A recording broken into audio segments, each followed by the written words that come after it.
Alright guys, so a couple of months ago I started this project actually. I was having a log burner fitted, which is now installed and I'm loving it. But I did want to build a nice log shed to store all my timber while it's drying out and what have you. And this is basically the result. I never intended to do a video when I started making this, which I kind of regret actually, because it probably would have been a bit more in depth. But I did take photos at various stages and I'm going to go through that in a video just to show you what I did. It may be a little bit overkill for such a small shed, but you know, I mean, I just thought, well, I've got access to the materials, I might as well go for it. So I'll show you what I did. This is actually the first photograph I took when I decided actually I should probably document the build a bit.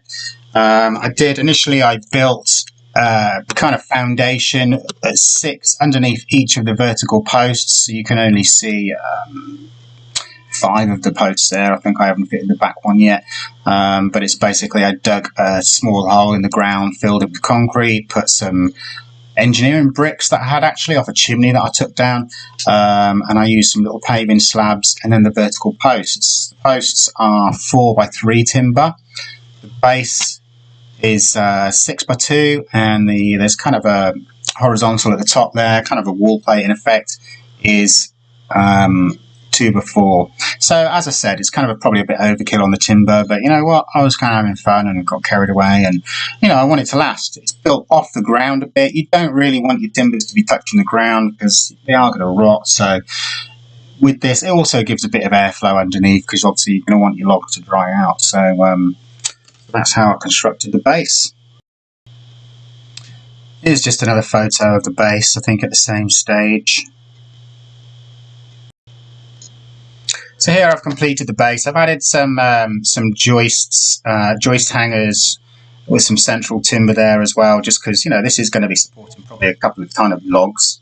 I did get a bit concerned at this stage actually that maybe I hadn't quite done enough work on the foundation, and I didn't want to go through the hassle of completing this whole project, and then, you know, if the ground isn't good enough, or if there's something not quite right with the foundation, that it's not going to support the weight that it's going to take. So for that reason, I decided to bolster it up a bit, and so I dug a hole across the centre, filled it with concrete, added some more bricks that I had off a chimney that I took down. You can see a few bricks at the side there, I think, one of the photos. Yeah, so just to sort of get over my fear of there being a foundation problem after going through all the hassle of building this thing. So I just wanted to strengthen it up. So here I've now basically got to the stage where I've fitted the rafters, cut the bird mouths and what have you, and I've fitted 2x1 battens across the top.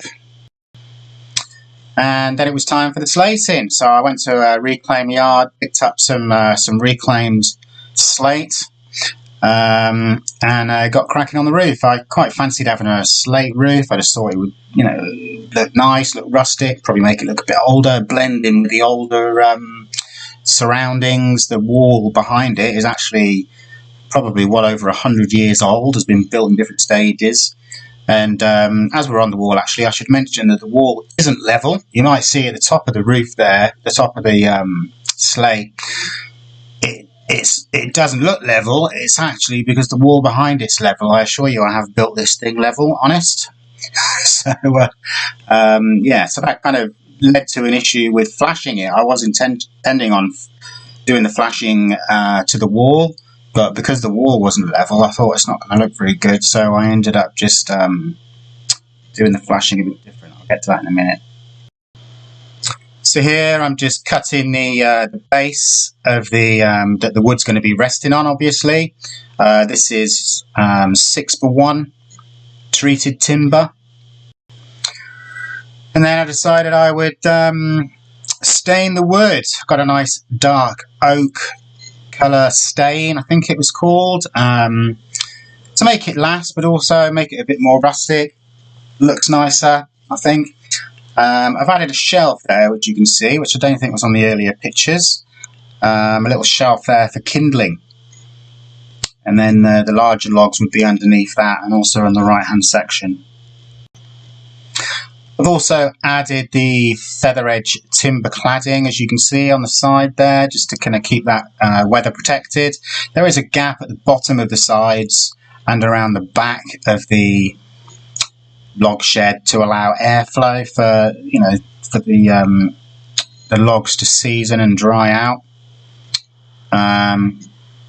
You can see the top of the lead there actually. I've done a similar lead detail to what, if anyone's seen the video I did on the rounded vertical tiling of the bay, there was a lead detail I did at the top of that, which is basically the same as what I've used on this shed. Thought it looked nice.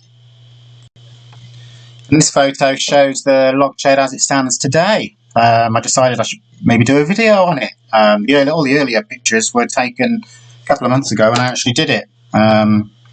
So this is as it stands. It's been working great. The log burner is in active use and has been keeping me and my family warm in the sunny winter weather in the UK here. And here you can see a video of the finished article, just showing different stages of it. You can see the slate roof a little bit there, I think. Flashing at the top. Kindling shelf. Overall, I'm pretty happy with it. I mean, I think it looks quite nice in the garden. It certainly is keeping the wood dry and helping it season out. And I'm sure it'll be lasting for many years to come. There's the base there a bit, which you've seen earlier. So overall, yeah, very happy. Well, thank you very much for watching. If you've made it this far, hope you enjoyed it. If you could please give the video a like and subscribe if you'd like to see more, then that would be much appreciated and will help my channel grow a bit. So thank you very much.